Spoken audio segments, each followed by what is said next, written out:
oui, salut à tous. Vous avez compris que votre émission, elle est là, elle revient.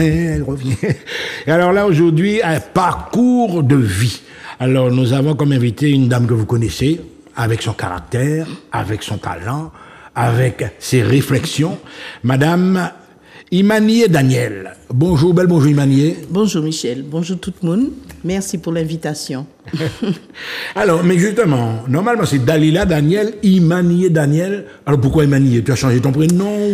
Non, c'est-à-dire que j'ai augmenté mon nom de Imanié. Je m'appelle Imanié Dalila Daniel parce que Imanié, c'est le nom que je me suis choisi. C'est à l'état civil? Je vais le faire. Je suis en train de faire la démarche pour porter officiellement ce nom et pour qu'il figure sur mes papiers. Ouais. Bon, jusqu'à présent, j'estimais que j'avais pas besoin d'autorisation, mais finalement, ailleurs dans le monde, je suis connue sous le nom d'Imanié, et donc ça fait partie de moi, quoi. Et c'est plutôt une connotation artistique aussi que tu as voulu mettre en côté. Non, c'est pas artistique, c'est plus spirituel. C'est plus spirituel, ouais. Imanié, ça veut dire quoi, Imani? Alors, Imani, ça veut dire la foi en swahili. Et Iye, c'est notre langue martiniquaise, Mansé ou c'est Iye. Ouais, Iye. Ouais. Donc, Imani, elle est. Iye, la foi, elle est, autrement dit, celle qui a la foi. C'est ce nom que je me suis choisi quand j'ai décidé que ma personnalité ayant évolué, que j'étais un petit peu à l'étroit dans l'identité que j'avais jusqu'à présent. Et je me suis sentie donc augmentée, donc j'ai augmenté mon nom. Alors, on va être franc, est-ce que tout le monde est au courant de tout ce que tu viens de me dire là? Parce que souvent les gens t'appellent Imanié, je suis sûr qu'il y a au moins 3 quand on dit c'est mon nom qui passe à pour qui ça? Bon, c'est pas grave. C'est pas grave. Alors, Imanié, Dalila, Daniel, comme vous voulez, une enfance. Alors, quelle commune? La famille Daniel, alors, c'est qui côté? Sainte-Marie? Ma famille maternelle est originaire du Nord-Atlantique. Oui. Ma mère est un pur produit de la ville de Sainte-Marie. Mon père est plutôt du Lorrain, Basse-Pointe à Jopa-Bouillon. Mais maman, en fait, on a notre nid se trouve à Sainte-Marie. Tu as déjà fait, c'est ça que la mode a besoin, tu as déjà fait la recherche patronymique, le nom même, etc. Là, tu me donnes les origines pour toi, mais là, remonter à plus, où est-ce que tu as déjà fait? Alors, j'ai essayé. Du côté de mon père, nous sommes remontés bien longtemps avant l'abolition. Enfin, quand je dis nous, c'est surtout un de mes cousins qui a fait ce travail remarquable, parce que mon père était un descendant d'esclavagistes. Et puis, du côté de ma mère, en fait, j'ai l'identité de mon arrière-grand-mère, mais je n'arrive pas à remonter au-delà. Ah bon? Au-delà de la grand-mère de ma maman. Tu as consulté les registres, toute bagarre, tu as consulté, il aurait fallu. L'intelligence artificielle maintenant, il crois trouver ça dans des moments. Je suis pas sûre parce que, enfin bon, moi j'aurais aimé. Mais disons que c'est quand même un travail. La généalogie, c'est un travail. Il faut vraiment y passer du temps. Voilà, il faut chercher, y passer du temps. Et mais bon, ça c'est une chose. Je me dis que les prochaines générations peuvent le faire. Mais bon, ça demande un temps que je n'ai pas encore trouvé. Voilà, donc vous avez compris, elle est de la côte atlantique. Est-ce que, bon, ça va, vous tenez une espèce de complexe, moi ces gens la campagne, moi ces gens la ville, etc. Le monde rural, est-ce que ça te connaît? Ah ben bien sûr, moi j'ai grandi à Fontvieille, enfin j'ai grandi, mes parents sont... L'arrière-pays par exemple. Mais bien sûr, ouais. Quand j'étais enfant, quand nous étions enfants, ma sœur Paul, ma petite sœur Régine et moi, les 3 dernières, Esther Rivalier, la maman de Tiraoul, Fortuna et tout ça, était la meilleure amie de ma mère. Elles étaient comme ça. Et toutes nos vacances scolaires, on les a passées à Mont-des-Esses, chez Maman Tété. Maman Tété. Esther, Maman Tété. Et Maman Tété, bon, on la voyait chaque samedi parce qu'elle venait apporter le panier de provisions pour maman dans son magasin à la rue Lamartine. Et donc, on était avec Clotaire, Fortuna, bon, tout. Et d'ailleurs, chaque fois que je vois Fortuna, qui est ma sœur, on se remémore ce jour où on s'est battu. Ah, Fortuna, plie chez moi. Fortuna, non, c'était pas l'école. On a fait mango. Moi, tu mettais un petit mango de côté. Ouais. Et puis, moi, Fortuna, levé, décidé qu'à manger mango. Mon Dieu Seigneur. moi pas prendre la blague. Et bon, Fortuna, en guerrier, on va chercher mauvais combat. Donc, le roman sauteur, les Fortuna, plie chez moi, quand j'ai maman tête. Les mamans tête, regardez-moi, mais moi, je ne voyais rien, puisque c'était des griffures. Ah, mais oui, des familles. Donc, moi, mais quand tu te regardes, tu vois pas. Tu vois pas les traces. Voilà. Maman, c'était ma question, j'ai pauvre malheureuse. Les mamans, c'était regardez-moi, il dit, mais bon, Dieu, la Vierge Marie, Jésus, 3 fois, c'est.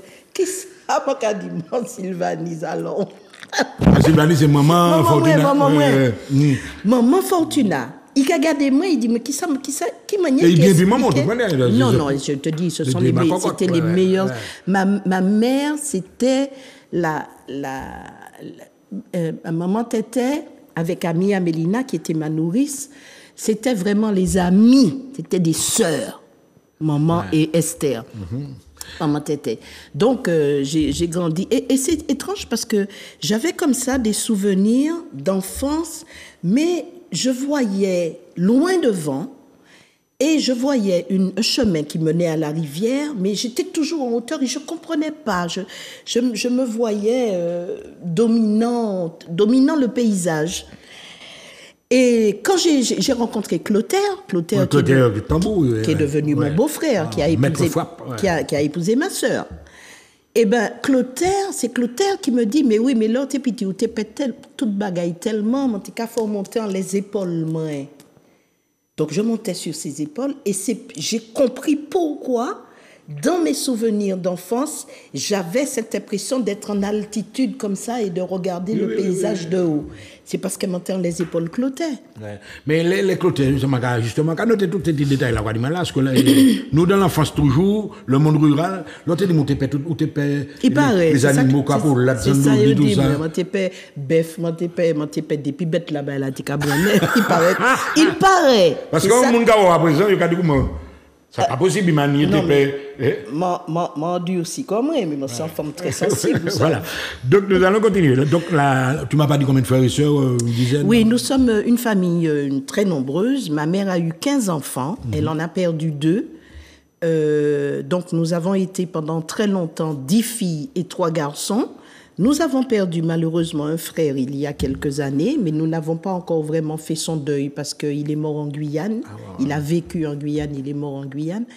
Donc il reste pour le moment 10 filles et 2 garçons issus du ventre de maman. Alors Manuela, tu vas nous passer quand même la petite photo de famille où on voit la maman et puis avec les 2 enfants. Regarde là. Aïe mon Dieu! Alors là, Eti. Là, c'est Régine qui bazote ça. Hein?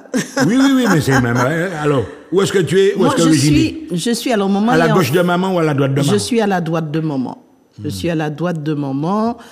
Et c'est une photo qui a été faite chez ma sœur. Je m'en souviens très bien. Je devais avoir peut-être 10-12 ans. De ma petite robe. C'est maman qui faisait nos robes pour nous. Ma petite robe, voilà, en satin cuir. Mes 2 petits nœuds sur les côtés. Oui. Oui, ben c'est moi. Hein. Le sens de la famille. Tu peux laisser la photo, Emmanuel. Est-ce que tu l'as toujours, ce sens de la famille? Ou bien, dans la famille où tu as une déception, etc. Vous êtes toujours restés soudés? Ça, c'est le plus beau cadeau que maman nous ait fait. Ça a été de nous donner le sens, justement, cette fraternité entre nous.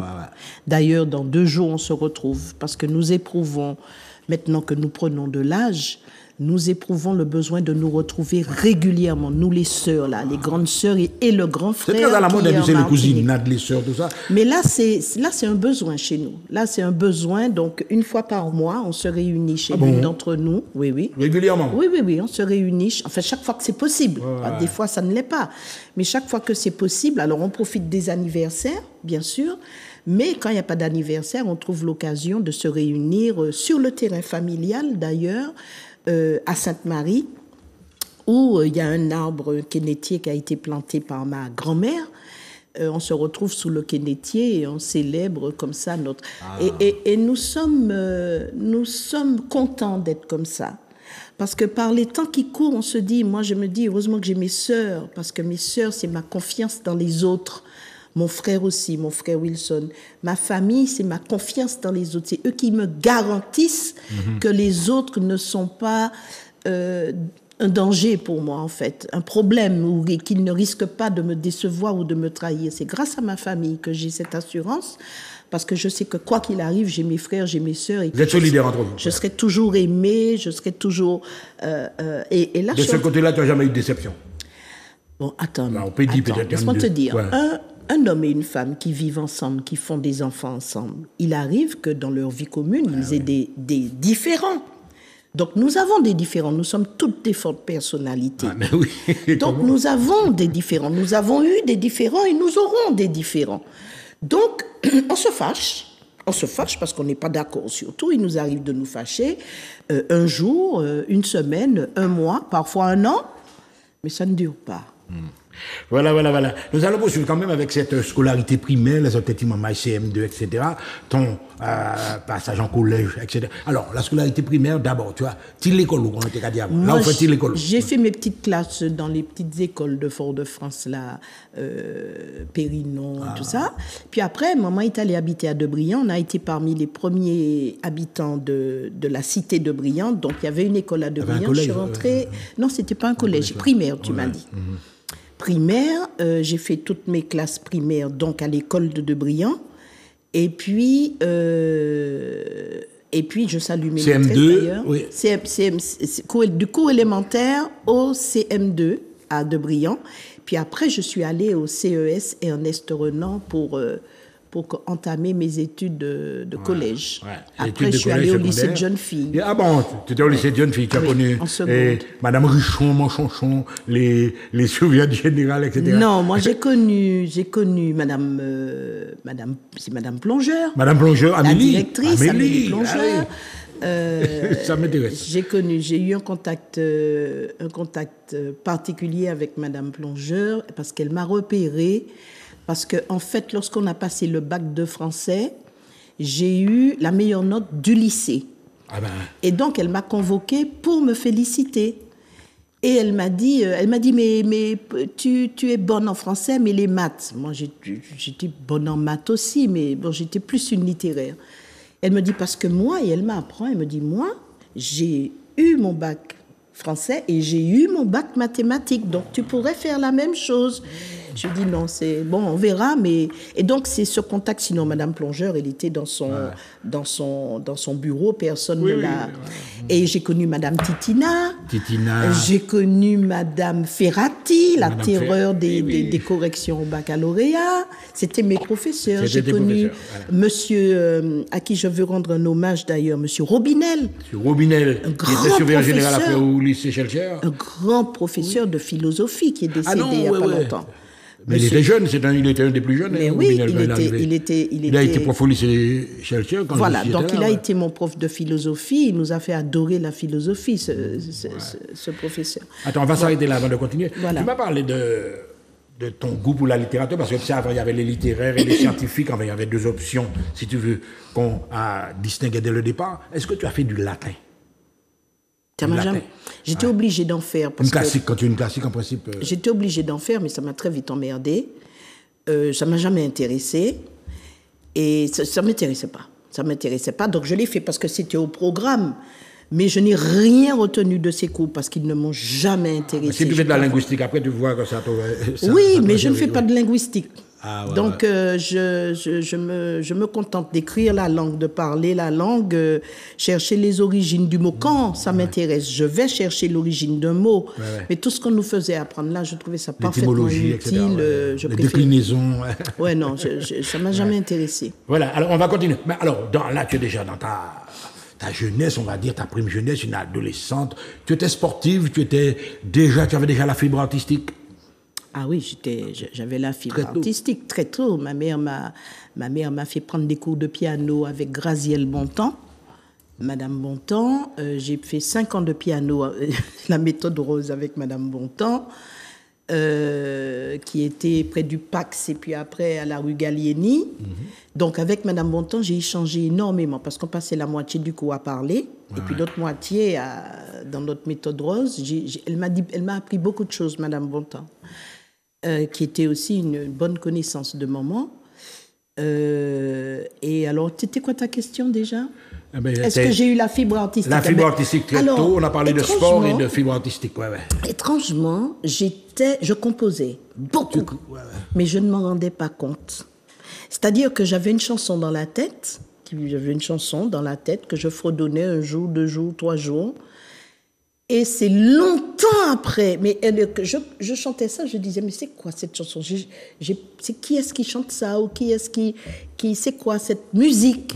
Et c'est longtemps après que j'ai réalisé qu'en fait, c'était de l'inspiration musicale. Ouais. Donc, tu avais la mélodie qui venait. Oui, et j'étais toujours... Ma marraine raconte ça, ma grande sœur et marraine dit que je ne pouvais pas rester debout en quelque part parce que comme j'avais toujours une musique dans la tête... Ouais, montais toujours comme ça parce que moi toujours été en musique en tête. Moi.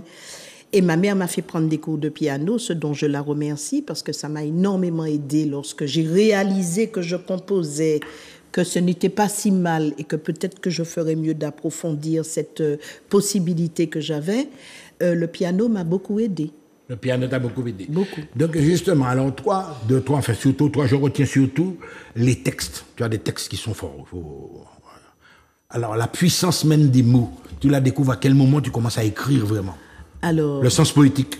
Ouais. Alors, le sens poétique, tu le découvres quand tu as fini d'écrire la chanson. Ouais. Non, pas seulement pour la chanson, parce que j'ai l'impression que tu fais des textes aussi. Oui, mais c'est quand tu as fini d'écrire, parce que moi, je suis une artiste d'inspiration. Voilà. Donc, je peux réfléchir effectivement sur le choix d'un mot. Mais quand je compose un morceau, par exemple, il arrive que le morceau arrive musique et paroles. En tout cas, les premières paroles, la première phrase, les 2 premières phrases. Et c'est après que je travaille. Oui. Mais ça vient tout seul. Par exemple, une de mes chansons les plus connues, c'est Anti-moment seulement. Anti-moment seulement, ouais. Voilà. Donc, Anti-moment seulement, et je t'ai raconté l'histoire de Anti-moment seulement. Oui, parce que c'est une chanson quand même qui a marqué le... Oui, c'est une chanson que les gens aiment beaucoup partout, pas seulement en Martinique. Ouais. Je suis assez fière de ça. Peut-être que je ne devrais pas, mais... Mais il y a une autre chanson, attends, on va pas en parler tout à l'heure, qui est immortelle.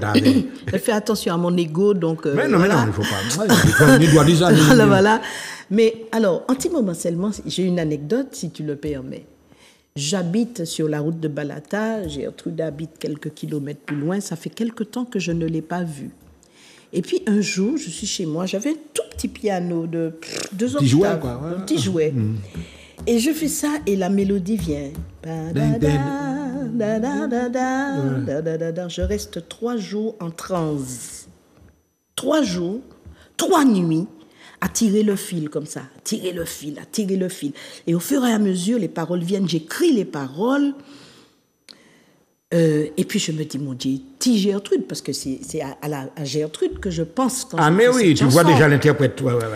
M'a dit, sacré des bagailles. J'avais pas de voiture à l'époque. Si j'avais une voiture, je serais montée tout de suite chez Gertrude et puis on a toujours... Tu étais déjà en bon terme avec elle? Oui, en très bon terme. En très bon terme. On avait déjà fait le disque bleu, Séparation, on avait fait ça ensemble. Et puis, bon, il y a cette chanson qui vient et tu sais, il y a des chansons, quand je les reçois, je sais, il se passe quelque chose. Je sais que ce n'est pas une chanson comme ça. Ouais. J'ai la chair de poule, intérieurement, extérieurement. Je pleure. Je sens que je ne m'appartiens plus. Et je suis dans cet état-là et je me dis, bon Dieu, mais est-il Gertrude pour moi partager ça? Et puis, parce qu'avec elle, il y a toujours eu ce rapport... je fais la chanson et puis la symbiose, quoi. Oui, il y a une espèce de communion et Gertrude est très encourageante. Ouais. Voilà. C'est pas le cas de tout le monde. Hein. Et Gertrude, je m'a dit, bon Dieu, ti Gertrude. Et puis, 3e jour, je m'a regardé mon soir, je m'a dit, waouh, c'est quoi ça? Et je suis, pour répondre à ta question, je suis étonnée. Je suis étonnée. Je me dis, mais la chanson t'a la sortie. Parce que je dis, ce n'est pas moi qui fais. C'est pour ça que je n'ai pas tellement de mérite. Parfois, je travaille un texte. La chanson est venue à toi. La chanson, elle t'a pénétré. Ça te tombe dessus. Et puis, tu entends la musique. Moi, j'entendais tout. La musique, les arrangements, les violons, la basse, les guitares, tout. Mais je n'étais pas capable de reproduire ce que j'entendais dans ma tête. Ouais. Donc, les morceaux ont été confiés à des arrangeurs. Mais ce jour-là, je me regardé des morceaux et puis je me plairé. Tu aimerais... Enfin, je suppose que ça a Mais dû évidemment, t'arriver. ouais, Tu je connais sais ce genre ce de que c'est choses-là. que de composer. Et puis, on frappe à ma porte. Je dis, oui, ça qui est là, qui a dérangé moi, là. Je ouvert la porte là, Gertrude. Ah non, mais là, c'est cosmique, là, on va dire. Gertrude. Mon fille, Gertrude. Clac, André ici, hein. Assis ce corps-là. Il me dit, non, assieds-toi, écoute. C'était réglé. Et c'est comme ça, souvent, que les chansons me viennent. Voilà. Les chansons te viennent comme ça. Alors, toi, mesdames, messieurs, des fois, vous allez à l'enterrement, pas des fois, vous allez à l'enterrement, etc. Mais il y a un morceau qui est pratiquement incontournable. Le morceau Je suis debout Devant la porte. Ouais. Alors là, moi, je t'assure, je suis en train de frissonner là. L'inspiration est venue comment là? Parce que là, c'est une autre dimension. Là.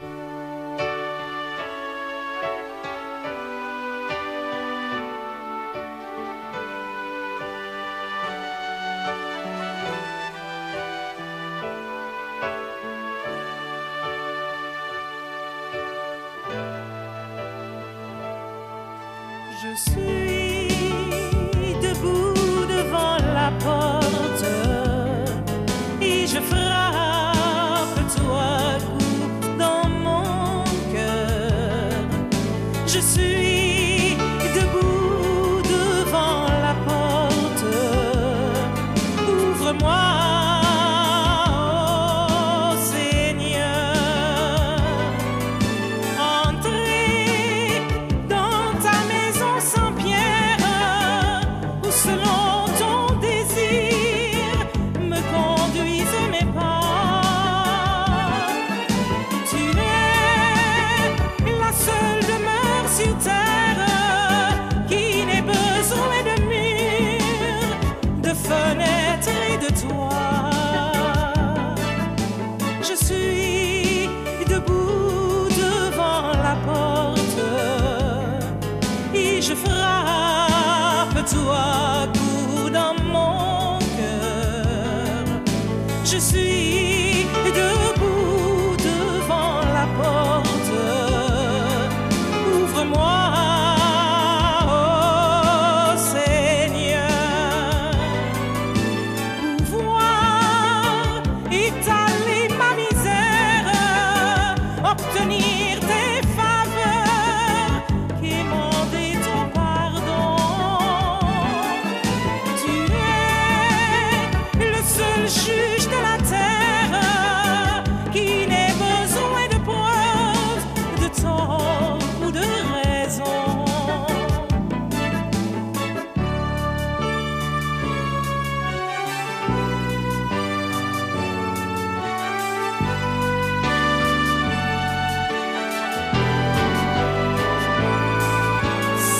Saisir durant quelques secondes la chance inespérée de parler avec toi. Tu es le seul ami au monde dont on puisse abuser et qui ne s'en plaint pas.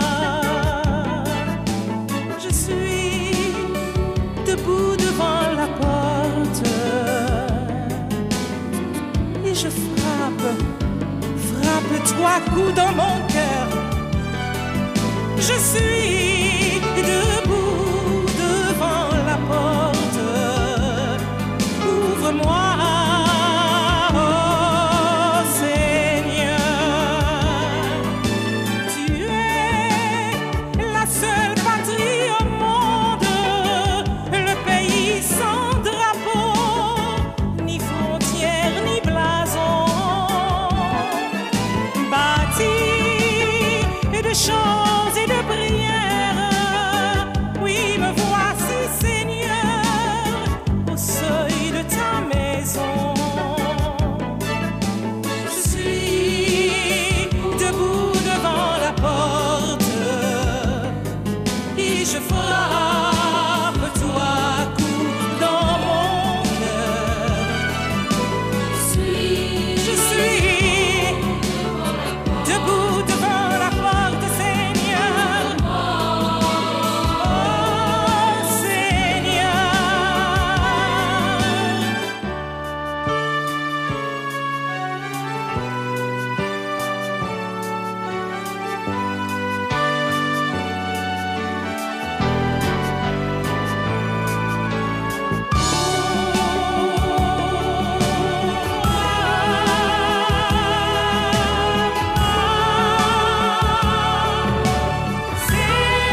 Mesdames et messieurs, grand moment d'émotion dans les studios, effectivement. Ce morceau-là, vous le connaissez, il y a des gens qui pleurent. Moi, je vous dis sincèrement, c'est pas ça, ça me trouble un petit peu. Alors, justement, tu avais des explications à nous donner concernant ce titre-là, Imanié. Oui. En quelles circonstances tu l'as fait? Qu'est-ce que les gens ont compris? Puisque nous avions une explication, tu me disais que peut-être qu'il y a eu des interprétations qui ont été un petit peu... Oui, il y a eu des circonstances. En fait, cette chanson, donc Gertrude m'appelle et on discute, on parle de tout et de rien. Elle me dit, mais tu sais, j'ai l'intention de faire un concert spirituel à la cathédrale. Je lui dis, c'est bizarre ça, parce qu'il y a quelques jours, j'ai composé une mazurka qui s'appelle D'amour et d'amitié et qui est un morceau spirituel. Donc si ça t'intéresse, viens, je te montre. Et elle vient à la maison avec Roland, son binôme, et je leur fais écouter la chanson. Évidemment, Gertrude aime beaucoup. Ils enregistrent, ils partent avec. Ils partent très tard le soir. Je me couche et le lendemain, je me réveille en transe. Quand tu me dis en transe... C'est-à-dire, je suis sous emprise. Je sens qu'il se passe quelque chose. Donc, je sors de mon lit, je vais directement à mon piano, je pose les doigts sur le clavier et toute la chanson vient d'un trait. Mais pendant que la chanson vient, je pleure, je me sens tellement bouleversée. Je me dis, mais c'est quoi ça? Je ne comprends même pas ce qui m'arrive. Tout ce que je sais, c'est que je suis debout devant la porte et je frappe 3 coups dans mon cœur. Alors je me dis, ben, c'est une chanson, en fait, parce que je méditais. Je faisais des méditations spirituelles tous les jours à l'époque. Je me dis, c'est une très bonne chanson pour méditer. Avant de méditer, tu te mets en condition avec une chanson. Ouais. Avant d'aller à la messe, Mm-hmm. moi je ne vais pas à la messe, mais il y a d'autres gens, avant d'aller à la messe, tu peux te mettre en condition. Bon, la mort aussi, tu n'es plus là, mais les autres peuvent. On est dans la métaphysique, hein, mesdames et messieurs. Oui, c'est-à-dire que c'était une chanson qui, selon moi, préparait à une rencontre avec le divin. C'était une chanson qui invitait le divin, précisément à ce moment de rencontre intime qu'on a quand on prie. Et donc cette chanson, je me dis, aïe, aïe, aïe, aïe, aïe, aïe, aïe, je sens, je sais, je suis dépassée. Et tu sais, je vais te dire, moi, ma question jusqu'à présent, c'est pourquoi moi? Pourquoi c'est moi qui ai été C'est tombé choisie? sur toi, ouais. C'est ça. Alors ça, c'est un grand mystère pour moi. Je suis pleine de gratitude pour ça. Mais finalement, c'est moi qui récolte la gloire de ces mains. Mais c'est pas moi qui faille. C'est ce que tu m'expliquais au début, mesdames et messieurs, vous avez compris. Elle était tellement investie de cette chose-là qu'on doit dire à la limite que tu étais une exécutante. Mais je suis une exécutante. Hein. En matière de composition et de chansons, je suis une compositrice d'inspiration, musique et paroles. Et donc, quand je me lève à 7 heures, je fais 7 couplets. À 8 heures, j'appelle Gertrude. Je lui dis, Gertrude, il faut que tu viennes maintenant. Maintenant, là, tu vois, maintenant. Elle arrive chez moi à 9 heures. À 10 heures, elle part avec la chanson. Parce que je sais que c'est un tube. Je le sais, je le sens. Comme anti-momentalement. Je savais que c'était... Jusqu'à maintenant, je te dis... c'était une chanson qui allait toucher les âmes. C'est incontournable, ça. Ouais. Les gens pleurent, il y a des gens qui pleurent. Les gens pleurent. Et ils partent avec cette chanson, puis le temps passe, et Émile Maurice décède. Ouais. Et on montre une interview de lui, où un monsieur très gentil, il m'avait permis de faire une exposition de poupées au Conseil général. Ouais. Et Gertrude, on lui demande qui est sa chanteuse préférée, et il dit Gertrude Sénet. Donc on va chercher Gertrude, on lui dit est-ce que vous voulez chanter pour Émile Maurice? Gertrude qui l'appréciait aussi et qui est toujours prête à rendre ce genre de service, dit d'accord, avec plaisir. Et elle m'appelle, elle me dit, tu sais, on m'a demandé de chanter pour Émile Maurice, j'ai envie de chanter ta chanson, qu'est-ce que tu en penses? Je lui ai dit, mais ma fille, moi, la chanson n'est plus à moi. Hein. La chanson, elle va faire son travail maintenant, donc si tu veux, chante-la, il n'y a pas de problème. Gertrude va donc à la messe d'enterrement, elle voit le prêtre, et elle dit au prêtre, voilà la chanson que je voudrais chanter, donc je vais me mettre à côté du chœur avec mon musicien, je crois qu'elle avait un clavier, je vais me mettre là et je vais chanter au moment où le corps va arriver. Le prêtre lui dit, non, vous allez chanter debout devant la porte parce que votre chanson ne fait pas partie de la liturgie. Elle dit, ah bon, debout devant la porte. Eh bien, elle dit, mais c'est le titre de ma chanson, ça tombe très bien. Ce qui fait qu'elle va se mettre sur le parvis de l'église, je te jure. Elle se met sur le parvis. Mais ça a deux aspects, ça. C'est-à-dire qu'il y a le côté réactif, et puis il y a le côté en même temps. Mais pourquoi le prêtre lui a dit ça? Non, le prêtre lui a dit ça parce qu'il fallait que le prêtre lui dise ça pour que ça se passe comme ça.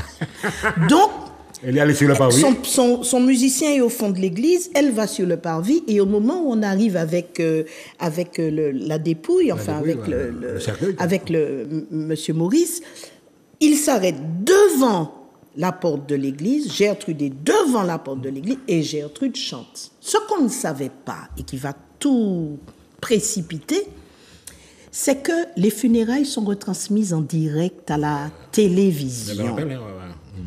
Donc, la Martinique découvre cette chanson. La Martinique découvre cette chanson, chantée avec l'émotion que l'on sait par Gertrude.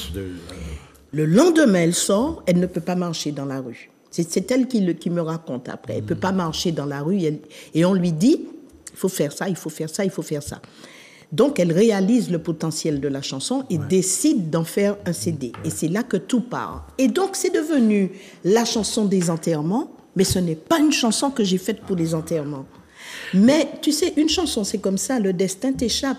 Une fois que la chanson est dans le public, après, elle fait son chemin, elle a sa propre vie. Ah ouais. Et parfois, elle va dans une direction à laquelle tu n'avais jamais pensé. Mais bien sûr. Donc, en Martinique, Guadeloupe, Guyane, en Côte d'Ivoire, dans certains autres pays, c'est devenu la chanson des enterrements. Ah ouais. Eh oui, enfin, moi, j'ai vécu ce truc-là aussi. J'ai une chanson où je dis, je me souviens du jour où j'ai perdu ma mère, je me rappelle encore, tous les clous du cercueil s'enfonçaient dans mon cœur. Bon, ça fait, dans les enterrements, pas ça aussi, tu vois, donc les gens. Bon, on va passer quand même sur on va surveiller ce chapitre-là. Alors là, on ne peut pas parler d'Imani et Daniel sans ne pas parler de mode. Maman, c'est un grand styliste, peut-être la plus grande, ce domaine-là. Oui. Est-ce que tu l'as récupéré aussi en quelque part? Alors, j'ai une très bonne nouvelle pour ceux qui ont connu et aimé ma maman et qui ont apprécié son travail.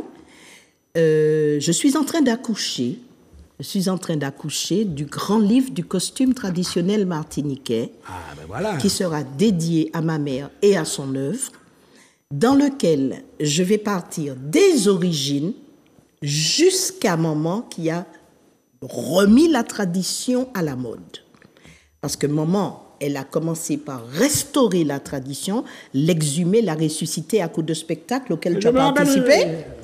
Tu te rappelles les spectacles de maman, 300 costumes, 150 mannequins, orchestre, chanteurs. Ta sœur, je n'en ai parlé aussi. Ouais. Et elle a fait des choses extraordinaires. Et aujourd'hui, les moins de 20 ans ne la connaissent pas. Même les moins de 30 ans ne la connaissent pas parce qu'ils étaient trop petits quand elle est partie. Et aujourd'hui, j'entends tellement de choses sur le costume. J'entends dire tellement de choses. J'entends des choses et je me dis, j'avais toujours promis à ma mère de son vivant d'immortaliser un peu son travail dans un livre. Et là, je me suis dit, bon, c'est le moment.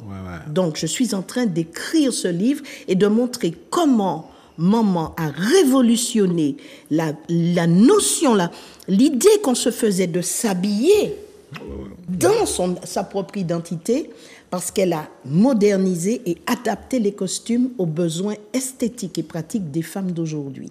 Alors justement, j'ai l'habitude de présenter des fois des concours de carnaval. La grande robe, tu vois, il y a la grande robe traditionnelle avec un classique, etc. Oui. Est-ce que tu as un moment de ce côté-là aussi à sublimer les grandes robes? Mais c'est ça, mais elle a pris la grande robe et elle a fait la robe de l'an 2000. C'est-à-dire que c'est cette robe qu'elle a transformée. Elle a coupé les manches, elle a mis un volant, elle a coupé la carrure, elle a mis un volant, elle a mis un volant en bas, c'était réglé. C'était une autre robe et toujours la même. Et c'est ça qui est de magique avec la grande robe, c'est ce que j'essaie de partager avec mes lecteurs, c'est de montrer le génie de la conception de cette robe pendant l'esclavage. Cette robe a été conçue pendant l'esclavage, mais elle est tellement géniale à bien des aspects que jusqu'à présent, elle est indémodable. Parce qu'elle va à toutes les femmes, de toutes les tailles, de toutes les formes. C'est une robe qui va à tout le monde. Donc, c'est une œuvre vraiment magique et c'est ça que j'essaie de faire ressortir aussi dans mon livre. Oui, alors ça serait bien, par exemple, si Manu, là, alors, sur l'émission d'origine, nous prenait, parce qu'il y avait des mannequins, enfin, nous pouvons montrer. Bon, Oui. on peut trouver ça, mais c'est pas sûr, hein, mesdames et messieurs. Mais là, alors, tu as parlé d'écriture. Là, je pense qu'il faudrait peut-être qu'on s'explique depuis quand le premier roman, Théophile, etc., jusqu'à maintenant, puisque tu es en train d'écrire toujours. Oui, j'écris. Alors, ton premier roman, ton expérience en matière J'ai- d'auteur, ouais. Voilà. J'ai toujours su que j'étais une romancière. Je le sais depuis les bancs de l'école. J'aimais pas le latin, mais je savais que j'aimais écrire. Et je me disais un jour, je vais écrire parce que j'aime écrire. Mais après, j'ai grandi, bon, et puis après, je ne voulais pas écrire n'importe quoi. Je ne voulais pas écrire pour écrire. J'ai essayé, hein. J'ai inventé des histoires que j'ai essayé de raconter, mais Des ça fictions, ne me quoi. satisfaisait pas. Et il n'y a pas très longtemps, il y a quelques années, je parle avec mon ami Aneta Vete-Kongolo, que tu connais probablement. Aneta est professeure de littérature caribéenne à l'Université du Maine aux États-Unis. Aneta, elle vient en Martinique voir sa maman une fois par an. Et on prend une journée ensemble, on passe une journée ensemble et on refait le monde. Et ce jour-là, on parlait de la solitude qu'il y a entre les hommes et les femmes dans nos pays. Tu sais qu'on n'est pas ensemble. Nous pas ensemble. Nous là, il y a les hommes de leur côté avec leurs souffrances. Et il y a les femmes de leur côté avec leurs souffrances. Ils ont chacun leur manière de gérer le rôle que la société leur laisse, finalement. Bon, il y a des alliances, des mariages, des unions, mais il y a... C'est pas fusionnel, il n'y a Non, pas de symbiose. Quoi. non. Ouais. Et Aneta me dit, mais tu sais, il fut un temps où on était ensemble. Regarde Zahir et Théophile. Alors je dis, c'est qui Zahir et Théophile? Ça fait... C'est qui Zahir et Théophile? Et elle me raconte que Victor Schellcher évoque un procès qui a été fait par des esclavagés à leur maître pour ce qui était arrivé à Zahir et Théophile. Ouais. Je me dis, attends, il y a des histoires comme ça dans notre histoire et puis on n'est pas au courant. J'arrive chez moi, j'avais le livre de Schellcher à la maison, dans ma bibliothèque, je regarde ce petit passage. Je me dis, mais attends, qui m'a dit c'est mon enfer? Attends, on est en plein esclavage, 1838. Comment on peut aimer à ce point? Parce qu'il leur arrive quelque chose. Comment est-ce que des personnes... Comment on peut aimer? C'était ça ma problématique. C'était quoi l'amour en ce temps-là? Parce que pour moi, l'amour, c'était... Bon, on se retrouve dans la même habitation, on se met ensemble parce qu'à deux, c'est plus supportable que tout seul. Pour moi, c'était ça. En plus, en Afrique, l'amour, c'est pas pareil qu'en Occident. L'amour, c'est complètement différent. On aime parce qu'il faut aimer. Et on aime parce qu'on est dans une dynamique culturelle qui fait que l'amour, c'est être ensemble, avoir une famille, s'occuper de ses enfants, etc. Je me dis, quelle qualité l'amour et ça? L'amour, c'est ensemble qu'on travaille ici, mon cas au bureau.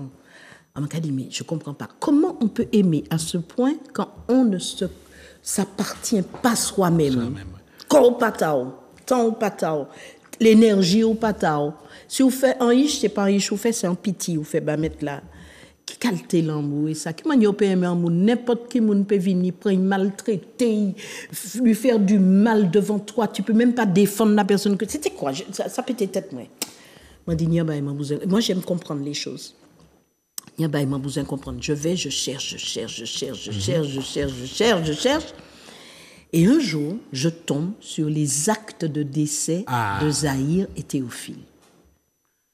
À l'état civil, enfin, oui, parce que oui, l'état civil a été rendu obligatoire vers 1834 par là, au début de cette année, des années 1830, ce qui fait qu'on était obligé de déclarer les naissances, les mariages, les décès sur les habitations. Donc, dans les communes, il y avait les registres des béquets, et puis sur les habitations, il y avait des registres de... Ça a un nom, non m'échappe, mais enfin, il y avait des registres d'habitation. D'habitation, ouais. Et m'a regardé, la négresse, Zahir, 37 ans, appartenant à l'habitation L'Abandon, décédé. Et puis il y a quelqu'un entre les deux. Et tout de suite après, je vois le nègre Zahir, 30 ans. On a dit 30 ans, 37 ans. Attends, mais là, moi, dans l'autre galaxie. Ouais. Parce que l'espérance de vie d'un esclavager est de 30 ans. 30 ans, c'est ça. Cette femme, elle a 37 ans. Ouais. Cet homme, il aurait pu avoir toutes les femmes de l'habitation. Il n'a que 30 ans. Au contraire, on les récompensait pour engrosser des négresses. Évidemment. Donc, il aurait pu se dire, bon, ben, c'est Il y arrivé. avait des nègres talons aussi qu'on emmenait aussi. Eh bien, lui, il aimait tellement sa femme que quand elle a décidé de partir suite à un événement qui se produit, et pour elle, c'est la goutte qui fait déborder le vase, suite à cet événement, lui, il part rejoindre sa femme dans l'autre monde. Ouais. Et je me dis, attends, Roméo et Juliette peuvent aller se rhabiller. Hein. Roméo et Juliette n'ont jamais existé. Ce sont des héros de plume. Fiction, mais oui. Ouais. Roméo et Juliette avaient tout pour être heureux si ce n'était le problème de leurs parents. Et Roméo et Juliette meurent par hasard et par amour l'un de l'autre. Zahir et Théophile n'avaient rien, pas même leur propre corps.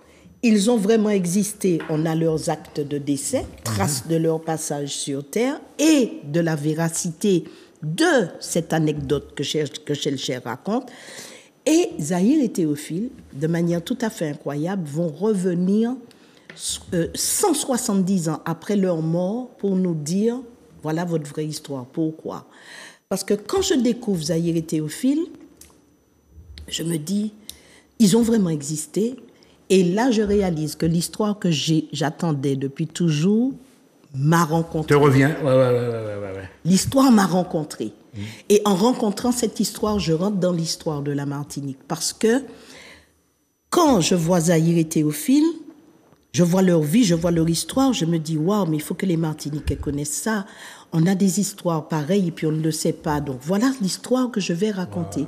Et par respect pour eux, je pars aux archives, je me dis, je ne vais pas écrire pour écrire, je vais resituer l'histoire dans son vrai contexte. Dans le vrai contexte. Quand tu me parles d'archives ici même ou bien avec Aix-en-Provence? Non, j'ai cherché partout sur Internet, mais je suis surtout allée aux archives d'ici. Ouais. Et puisqu'il y avait le procès, tout ça, donc il y avait des éléments que je pouvais consulter. Ouais. Et par respect, je me dis, je pars avec comme fiche de travail Martinique 1838. Comment on vivait en Martinique en 1838? Comment on vivait sur une habitation esclavagiste française? Comment on vivait l'esclavage sur les champs de canne? Parce que pour nous, l'esclavage, c'est les champs de coton des États-Unis. C'est le blues. Blues.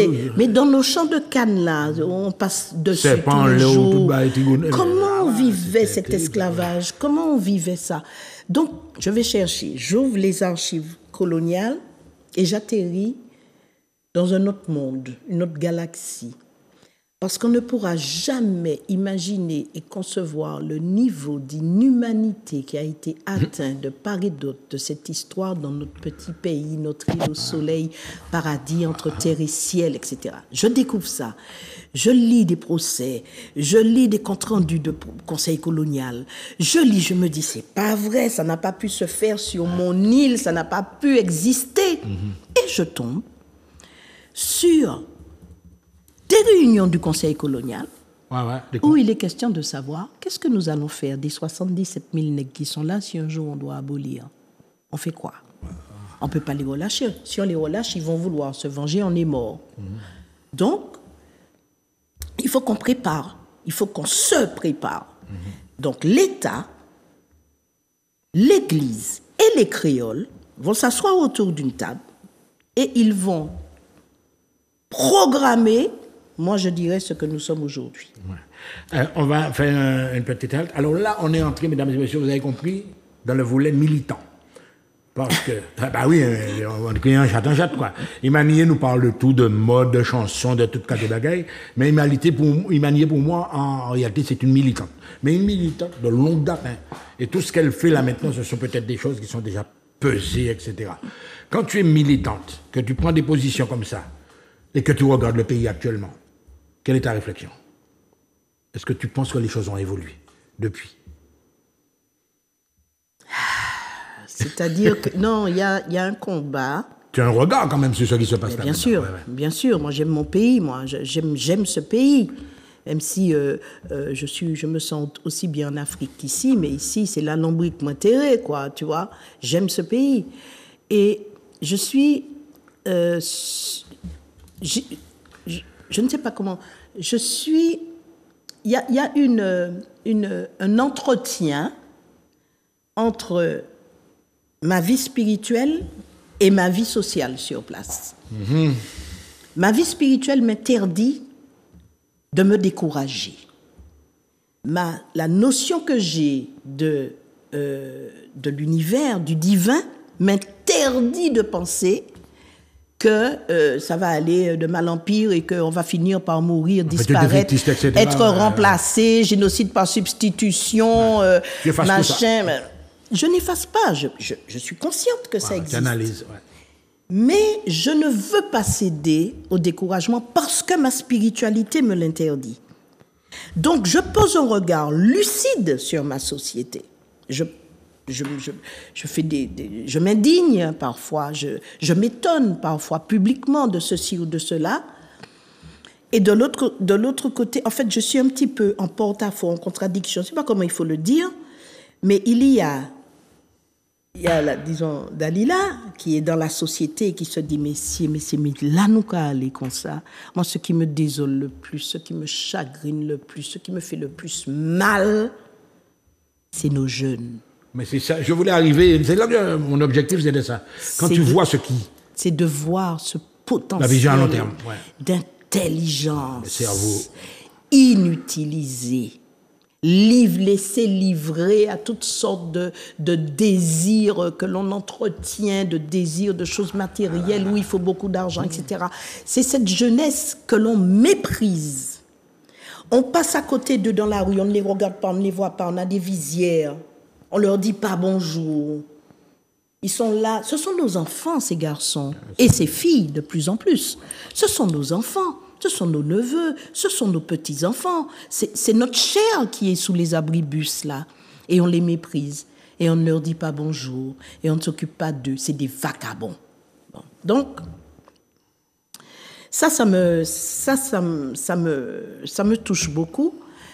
Et de l'autre côté, j'ai cette spiritualité qui me fait penser que rien n'est jamais perdu, que tout peut arriver, que les miracles existent, moi j'en vis régulièrement, et qui balance, qui contrebalance, parce que si je n'avais pas ma spiritualité, ma foi, on pas ça que donc tu sais rester positif. Je dois rester positive. Mais si on ne reste pas positif, ça veut dire quoi? On livre notre pays comme ça à ce plan alors. Il faut rester positif, il faut espérer qu'il y aura des sursauts, il faut espérer que nous allons avoir l'émergence justement de jeunes qui vont venir vouloir changer les choses dans ce pays, exactement comme ça se passe actuellement en Afrique. Moi, je rêve de voir... Alors là, j'ai envie de parler de ça déjà. En Afrique, là, c'est vraiment le... Ah non, mais c'est en Afrique. Mais le stand-up, là, attention. Quel bonheur d'être vivant pour vivre ça, pour voir ça. Moi, j'ai espéré ça toute ma vie, de voir ça. Mais je vois que ça se passe, mais il n'y a pas plus heureuse que moi. Donc, voilà. Donc, pour répondre à ta question, je vois la situation du pays, mais je refuse de me laisser abattre par cette situation. Je refuse de me laisser vaincre par ce pessimisme, par ce découragement, par cette souffrance qui transpire de tous les pores de ce pays et qui est portée principalement donc, par nos jeunes et par nos grandes personnes. Les grandes personnes aussi. Les grandes personnes qui ont connu un pays où chacun faisait l'éducation de l'autre, où on ne mourait pas de faim parce que t'as qu'à bon friapé, on qu'à un zaboka, où on se disait bonjour, on respectait les cheveux blancs. Quand ils voient le monde d'aujourd'hui, je pense qu'ils doivent souffrir. Et moi, j'ai beaucoup de... Ça me touche, voilà. Ça me touche de voir que mon pays a une telle souffrance, mais je refuse de le laisser vampiriser. Je refuse de me laisser abattre. Et moi, je dis que nous autres, Martiniquais et Martiniquaises, nous avons de la ressource. Alors, c'est vrai que nous sommes, c'est important, hein, c'est vrai que nous sommes embrigadés dans un système de consommation, de trucs, d'égoïsme, du chacun pour soi. On nous fait comprendre que la gérontologie, c'est l'avenir de la Martinique. Donc, il faut s'occuper des métiers de... Bon, c'est ça. On nous fait comprendre que l'avenir, c'est la vieillesse. que c'est l'avenir, c'est la vieillesse. C'est ça qu'on nous dit. On nous dit, bon, il n'y a pas d'autre voie, de toute façon, on va vieillir, etc. On va vieillir et puis on va disparaître. Et qui va nous remplacer? Moi, je refuse. Je refuse cette comment on appelle ça? Cette fatalité. Cette fatalité, oui. Je refuse cette fatalité. Et je crois que les Martiniquaises et les Martiniquais ont suffisamment de ressources spirituelles, de ressources morales pour pouvoir affronter cette situation. Et moi, je fais confiance à Dieu pour que les choses changent parce que je ne vois pas qui pourrait les faire changer là parmi les gens qu'on connaît. Alors, on va te faire une surprise là maintenant. On va te faire une surprise, une petite respiration avec une émission qui est enregistrée il y a pas mal d'années. On était tout jeunes, on était tout beaux. Ah ouais? Canel qui t'avait reçu. Et je vais demander à Manuela de diffuser quelques extraits de cette émission. Zouk TV se trouvait à la petit moment. Manuela, quand tu es prête, on va retrouver ce petit moment.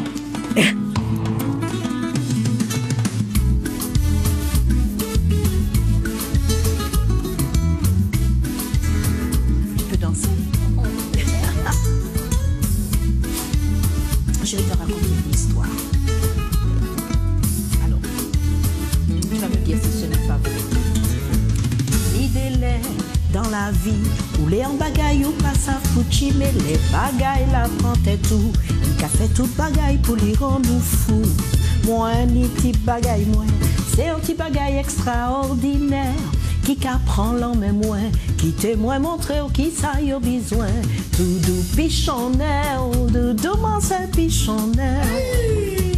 Pichonnel, pichonnel, pichonnel, tout doux m'en c'est pichonnel.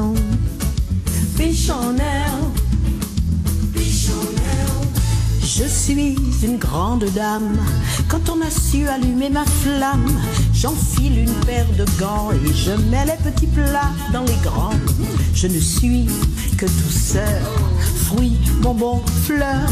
Mais toi, je ne comprends pas ce drôle d'effet que tu fais sur moi. Parce que on y pichonnel, doudouement c'est pichonnel. Pichonnel, c'est vrai. Pichonnel. En vérité, pichonnel, doudouement c'est pichonnel. Pichonnel, pichonnel, exactement. Tout doucement c'est pichonnel, pas les couets. En petit coup pas ici. Et puis en petit coup pas là. De comme ça, modo. Je suis une grande dame. Quand on a su allumer ma flamme, j'enfile une paire de gants et je mets les petits plats dans les gants. Je ne suis que douceur, fruits, bonbons, fleurs. Mais toi, je ne comprends pas ce drôle d'effet que tu fais sur moi parce que... Voilà, on arrive dans la dernière ligne droite de l'émission. Déjà oui. Ah, mais on l'a déjà là. Plus d'une heure là. C'est pas possible. Non, mais tu as tombé. Si tu avais quelque chose, tu as... Les dernières fois ont été importantes, l'avenir, la vision à long terme, enfin pas à si long terme que ça, à moyen terme, il y a une jeunesse qui est là, qui est présente, tu as confiance, tu l'as dit, en ces jeunes-là qui sont l'avenir de la Martinique, soutenir bail pour parler pour 10 peuples là. Adresse-toi au peuple martiniquais, à la jeunesse, à tout le monde. Combien de temps au cabas, moi? 5 minutes. 5 minutes. Ah, 5 minutes, quoi, dire le bail, ouais. Nous, quoi, goûter. Bon, déjà, n'y a bail, comme on l'a dit, m'a dit, et puis m'a fini, et puis ça. Parce que si moi pas dit, m'a regretté de pas dire. Comme je vous l'ai dit, je suis en train d'écrire un livre. Ce livre a pour objectif de transmettre des connaissances qui étaient en passe de disparaître, que maman a restaurées et qui sont encore en train de disparaître dans la partie scientifique, dans la partie vraiment du respect de la tradition. Donc, j'écris ce livre qui va s'appeler « Le grand livre des costumes traditionnels martiniquais » que j'espère pouvoir faire sortir pour cette fin d'année, mais dont les moyens manquent. Donc, tous ceux qui pourraient être intéressés, peut-être qu'ils peuvent me contacter pour réserver leur exemplaire parce que je ne pourrais pas en faire beaucoup. Donc ça, c'est une chose que je tiens à dire. Je ne sais pas si Manuela pourra donner un Manuela, on va noter tout à l'heure, on va faire un script dessus. C'est un beau livre, 300 pages. Des illustrations. Mais il n'y a que ça, il n'y a que ça, des belles robes. Et ce sont les robes de ma maman. traditionnelle et moderne. Bon, ça, merci de m'avoir permis de le dire. Maintenant, si je devais m'adresser à la Martinique, d'abord, qui suis-je pour parler à la Martinique déjà? Je peux... Quelle autorité j'ai pour dire Martiniquaise, Martiniquaise? Non, c'est pas une conférence, hein, c'est ton message personnel qui part du cœur. Ouais. Voilà, donc déjà, je me sens très humble par rapport à la capacité que j'ai de dire ou de savoir ce qu'il faut faire et comment il faut le faire. Je ne sais pas. Par contre, ce que je peux dire à mes compatriotes, ne baissez pas les bras. Et ça, je répète, je me fais la porte-parole de Armand Nicolas.